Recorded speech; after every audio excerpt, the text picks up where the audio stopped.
안녕하세요, 여러분. 오늘은 토마스 선교사의 순교와 복음의 씨앗이라는 제목으로 특별한 이야기를 함께 나눠볼 시간입니다. 이 이야기는 1900세기 격동의 조선시대 한 젊은 선교사의 헌신과 그가 뿌린 복음의 씨앗이 어떻게 열매 맺었는지를 조명할 것입니다. 자, 그럼 오늘의 주인공인 토마스 선교사, 그는 누구인가부터 함께 알아보도록 하죠. 여기 화면 중앙에 보이는 초상화가 바로 로버트 저메인 토마스 선교사의 젊은 시절 모습입니다. 그는 영국 웨일스 지방의 독실한 가정에서 태어나 런던 대학교에서 고전학을 전공한 수재였죠. 하지만 안정된 삶 대신 그의 마음은 미지의 동방을 향했습니다.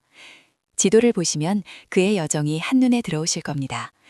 영국에서 출발해 중국을 거쳐 궁극적으로는 조선으로 향하는 길목이었죠. 특히 중국에서의 선교 활동은 그에게 많은 경험과 도전을 안겨주었습니다. 그러나 보시는 것처럼 당시 조선은 철저한 쇄국 정책으로 외부 세계에 굳게 문을 닫고 있었던 상황이었습니다. 서구 문물과 종교에 대해 극도로 배타적이었던 시대, 바로 이 시기에 토마스 선교사는 조선 땅을 바라보고 있었습니다. 이제 이렇게 굳게 닫힌 조선의 문을 두드린 첫 번째 사건을 살펴보겠습니다. 바로 화면에 보이시는 제너럴 셔머노 사건입니다. 1866년, 조선은 여전히 강력한 쇄국 정책을 고수하고 있었지만 서양 세력의 통상 요구는 점차 거세지고 있었습니다. 바로 그해 8월, 이 미국의 상선 제너럴 셔머노가 통상을 요구하며 대동강을 거슬러 평양 깊숙이 들어오려 시도합니다. 그렇다면 토마스 선교사는 왜 이 배에 타고 있었을까요? 그는 앞서 조선에 입국하려다 실패하고 중국으로 돌아간 뒤 다시 복음의 씨앗을 전하겠다는 일념으로 이 제너럴 셔머노의 통역관으로 승선하게 됩니다. 화면에 보이듯이 제너럴 셔머노가 대동강을 거슬러 올라오자 조선의 판옥선들이 경계를 늦추지 않고 에워쌉니다. 강둑에는 관군과 백성들이 몰려나와 이 낯선 배를 불안한 눈으로 지켜보고 있었죠. 서양 배의 무단 침입과 조선의 강력한 방어 의지가 충돌하면서 양측 간의 긴장감은 극도로 고조되기 시작합니다. 이 만남은 단순히 배와 사람이 마주친 것을 넘어 쇄국 조선과 서양 문물이 정면으로 부딪힌 역사적인 순간이었습니다. 자, 이제 지난 슬라이드에서 고조되던 긴장감이 결국 어떤 비극적인 결말을 맞았는지 함께 살펴보겠습니다. 제너럴 셔머노는 대동강 한가운데서 격렬한 전투 끝에 불길에 휩싸이게 되고 이 혼란 속에서 토마스 선교사님은 대동강변에서 순교하시게 됩니다. 하지만 여러분, 그의 마지막 순간은 결코 절망적인 죽음이 아니었습니다.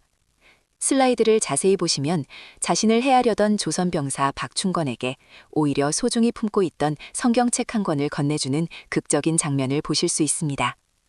토마스 선교사님의 이 행동, 곧 그의 죽음과 함께 건네진 성경은 단순한 희생을 넘어섭니다. 그의 손에서 떨어지는 이 빛나는 씨앗 보이십니까? 바로 이것이 박해받던 이 땅에 심겨진 복음의 씨앗이었습니다. 한 알의 밀알이 땅에 떨어져 죽음으로써 많은 열매를 맺듯이 토마스 선교사님의 순교는 조선 땅 복음화의 놀라운 초석이 된 것입니다. 자, 토마스 선교사님이 대동강변에서 순교하시면서 건넨 그 성경 한 권, 그리고 거기서 떨어진 복음의 씨앗은 과연 어떻게 되었을까요?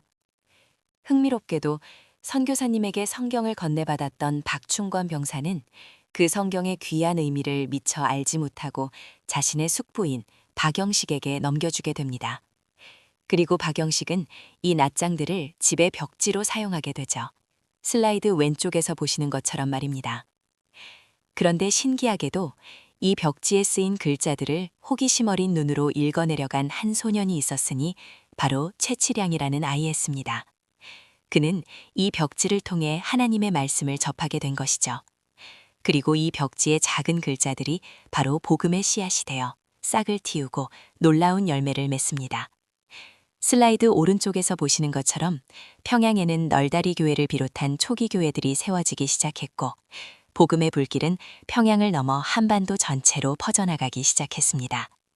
한 선교사의 순교가 상상할 수 없는 방식으로 거대한 영적 부흥을 가져온 것이죠. 앞서 토마스 선교사님의 순교가 어떻게 복음의 씨앗이 되어 이 땅에 놀라운 열매를 맺었는지 보았습니다.